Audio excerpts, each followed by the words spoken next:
tout le monde.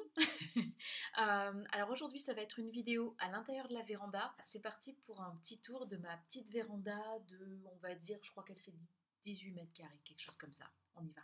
Je vous mets en lien ici le PDF de mon suivi des semis. Comme ça vous aidera à y voir plus clair dans les dates et à savoir exactement de quoi je parle dans cette vidéo. Alors on va commencer par regarder les aubergines. Donc là c'est une mini-serre de chez Magellan que j'ai eu, bon, alors je vais reprendre leur vocabulaire marketing, mais gratuitement pour le seul prix des frais de port. Donc voilà, voilà où elles en sont, donc beaucoup plus avancées hein, que l'année dernière. Enfin, moi je dis que c'est des jolis plans, je veux pas être prétentieuse, hein, mais pour moi, pour mon niveau, pour ce que j'ai réussi à faire avec les aubergines jusqu'à présent, c'est les plus beaux plans voilà, que j'ai pu faire. Euh, et il va être bientôt, pas tout de suite, mais bientôt temps de les repiquer en pot plus grand, mais pas tout de suite, hein. Pour l'instant, voilà, les racines sortent pas, voilà, elles prennent leur temps, on n'est pas aux pièces. Donc voilà, mais voilà, je suis très contente. Pour comparaison, voici le pied témoin qui a levé dans des meilleures conditions que l'année dernière, hein, terreau à semis du commerce, et puis au tout début, là, c'était dans la mini-serre chauffée, et puis lui, bah, j'avais qu'une mini-serre, hein, donc j'en avais pas deux.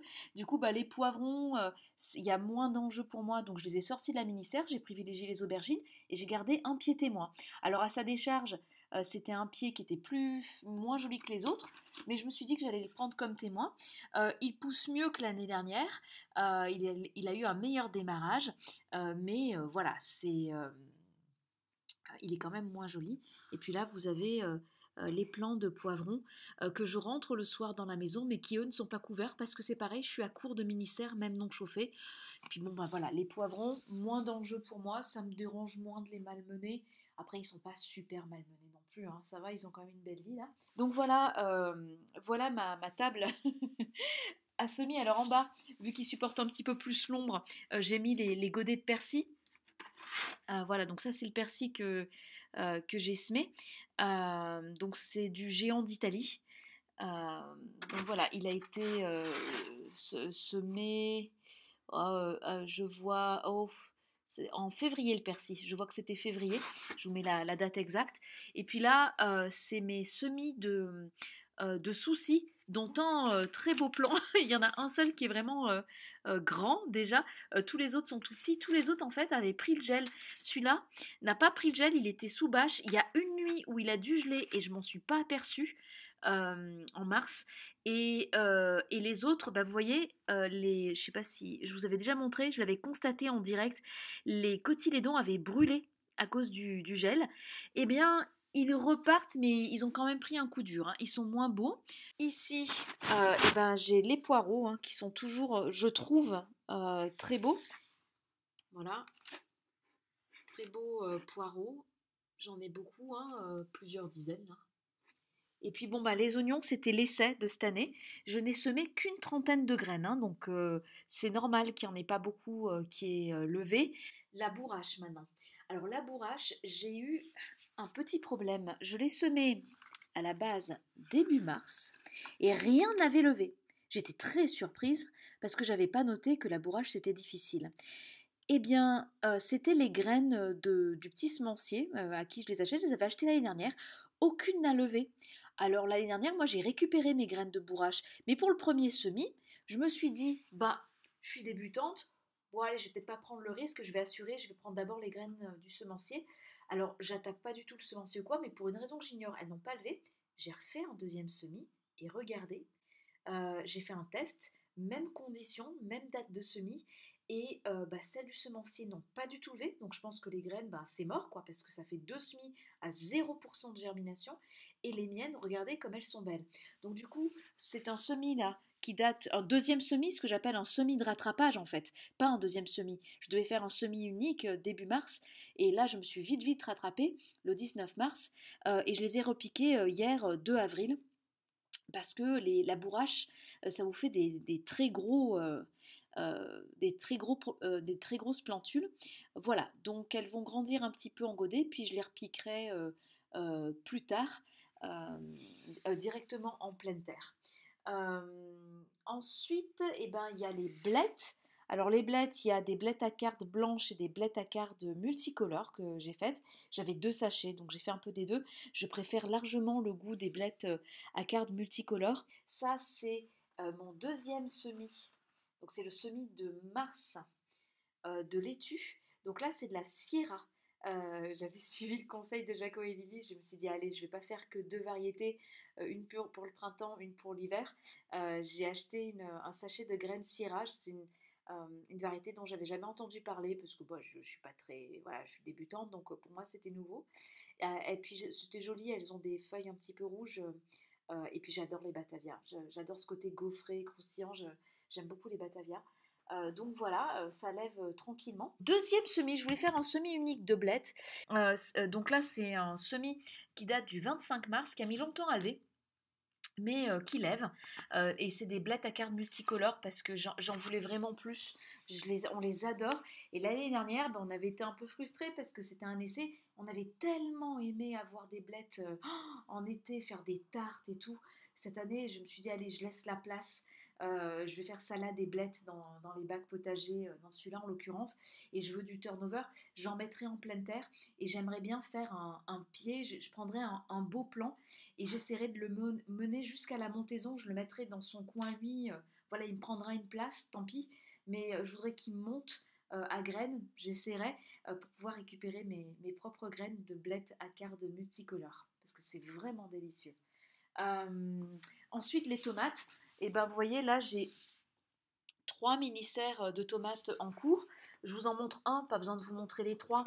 Mais voilà, là, c'est la variété de tomates ananas. Alors attention les tomates, quand vous les semez en alvéole et quand vous les repiquez, faites vraiment gaffe à bien étiqueter. Hein.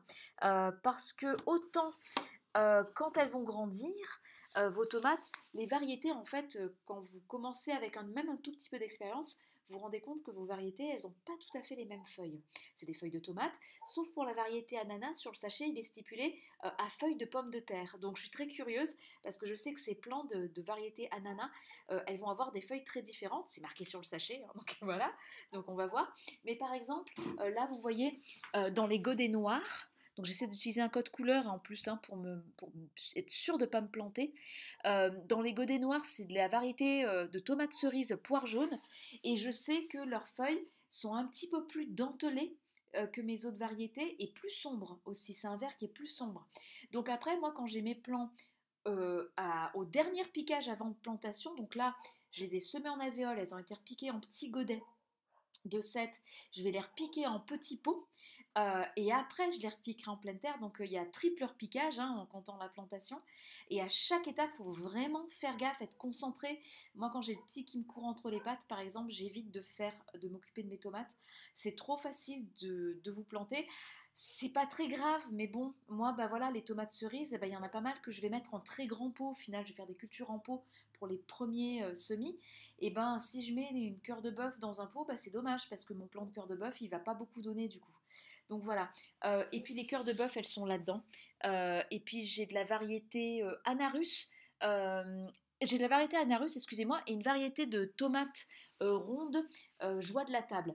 La Anarus, comme chaque année, enfin comme chaque année, c'est que la deuxième année, on va croire que j'ai beaucoup d'expérience, mais non. Mais la Anarus, les plants, dès le semis, dès la levée, dès le premier petit godet, dès le premier piquage, les plants sont vachement frêles. Ils font peur. On se dit, oh là là, qu'est-ce qui leur arrive? Et en fait, non, l'année dernière, elles m'ont fait des frayeurs et en fait, c'était normal. Donc, j'en prends soin parce qu'elles me font peur. Elles ont toujours un peu une sale gueule, en fait, même quand vous les repiquez, même quand elles grandissent en pleine terre. Et au final, en fait, frêles, mais costaudes. Dans la maison en intérieur, j'ai mon deuxième semis de tomates que j'ai effectué hier 2 avril. J'avais dit que je ferais un deuxième semis à 15 jours du premier et non pas à un mois comme l'année dernière parce qu'à un mois, mes plants en fait c'est trop tard, ils arrivent à maturité trop tard dans mon contexte. Ça me donne pas assez. Elles commencent à donner en septembre, début septembre et puis ou fin août selon les variétés. et c'est passé parce que moi, fin septembre, on allume le chauffage, donc voilà. Donc là, voilà, 15 jours d'intervalle, et ça me permettra surtout, je pousserai pas, en fait, comme l'année dernière où j'ai voulu tout planter. Je pense que je me garderai des plants sous le coude au cas où il y en ait, qui ait des accidents ou quoi. Voilà. Et puis si j'ai trop de plants, j'en donnerai, hein. Là, déjà avec le premier semis, il a bien marché ce premier semis. Pas à 100%, les Anarus ont déjà eu un taux de germination de 40% par exemple, alors que les joies de la table, taux de germination de 90%. Donc ça dépend vachement des variétés. 75% sur les poires jaunes et 75% sur les ananas. Les ananas, je les ai achetés cette année, les autres, elles datent de l'année dernière. Ça dépend vraiment des variétés. C'était les mêmes alvéoles, avec le même terreau, avec le même contexte de germination. Donc faites attention, ça dépend des variétés là. Voilà. Ensuite, c'est tout. Là maintenant, je vais faire mes semis. Mon semis de betterave, mais je veux pas faire 104 betteraves. J'aurai pas la place, hein, de les repiquer. Je vais en faire à peu près la moitié. Et l'autre moitié, je vais m'avancer sur mes semis de choux. Je prévoyais de les faire le 10 avril, mais bon, on est déjà le 3. Donc je vais mettre mes choux kale.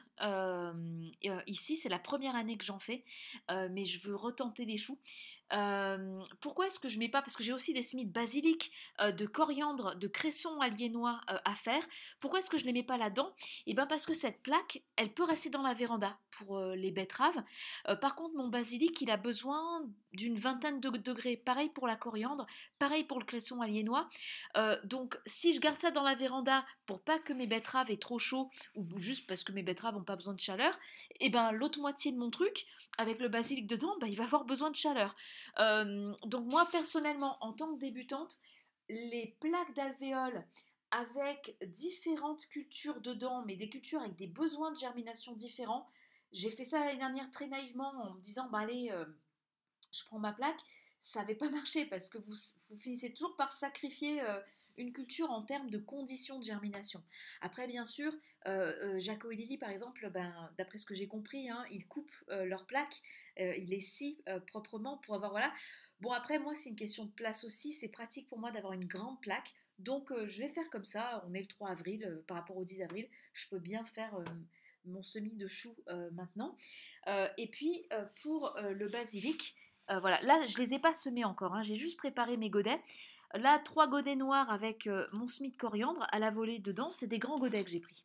Je m'étais noté de faire des grands godets pour avoir des belles mottes à repiquer directement au potager à la mi-mai. Donc je vais semer mes graines à la volée dedans. Et là, c'est pareil, à la volée dedans pour le cresson aliénois. Et à la volée pour le basilic. Alors le basilic, regardez, mes faisselles, mes trucs de faisselle. Et puis tout ça, ça reste dans une caisse à poissons pour l'isolation.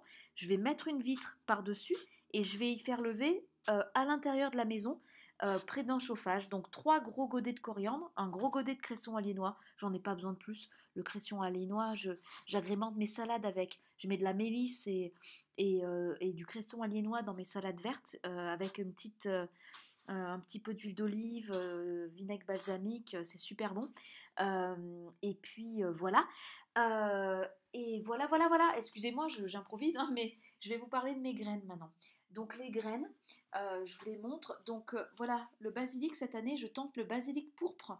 Alors il paraît entre autres que les limaces sont moins attirées par les plants à feuilles pourpres. Je vous avoue que là, les limaces, j'en ai pas vu une seule, hein. Je pense que les conditions climatiques de cet hiver leur ont pas trop plu. Donc bon, pour l'instant ça va, mais j'avais envie de changer. L'année dernière, je faisais du basilic Dolly, la variété Dolly, c'est une variété verte qui était très parfumée, très bonne. Donc là, cette année, je change de semencier et je change de variété. Pour les betteraves, j'ai pas choisi la variété parce que c'est un paquet qu'on m'a offert, mais voilà, c'est la betterave de Détroit, donc rouge classique, on va dire. Pour le cresson, c'est mes propres graines excusez-moi, que j'ai récoltées l'année dernière. Le cresson fait partie de ces plantes. C'est un peu comme, vous voyez, euh, comme la coriandre ou comme même l'œillet d'Inde. C'est des trucs, c'est vraiment facile à récolter. Voilà, vous secouez. Les fleurs donnent des fruits qui sèchent, ça vous fait des espèces de petites graines faciles à récupérer. Vous secouez, vous les récupérez. Donc hop, voilà. Pour la coriandre, Je ne sais pas si vous voyez vaguement, c'est difficile de faire. Voilà, vous devez les voir vite fait par intermittence. Vous voyez dans le coin là, c'est des graines de coriandre telles que vous pouvez les consommer hein, en sec. Donc voilà, c'est mes propres graines parce qu'en fait c'était un vieux sachet périmé que j'avais l'année dernière qui avait bien fonctionné, mais j'ai récolté mes propres graines. Et puis voilà, on va voir ce que ça donne. Et comme je vous l'ai dit, je vais aussi semer du chou kale, du chou frisé, rouge de Russie. Donc je vais faire mes semis. Et puis je vous montre pas les bacs, je vais pas tout débâcher pour vous, désolée, même si je vous aime beaucoup. Et regardez, j'y arrive pas à la ciboulette, hein. Est-ce que quelqu'un peut m'aider en commentaire? Vous voulez pas commenter si vous êtes encore là à la fin de cette vidéo? Voilà, c'est mon deuxième semis de l'année. J'ai fait 2 pots. Là, voilà, j'ai ressemé le 15 mars. J'ai tout essayé. L'année dernière, j'ai essayé. C'est en sachet neuf que j'ai acheté cette année. À la volée, des dizaines de graines par pot. Il n'y a rien qui lève, hein. Est-ce que c'est trop tard? Je ne sais pas. Voilà, je ne sais pas. Ça ne lève pas, au secours, aidez-moi, j'arrive pas. La ciboulette, je n'y arrive pas. Bon, je vous souhaite une très belle journée et je vous dis à bientôt.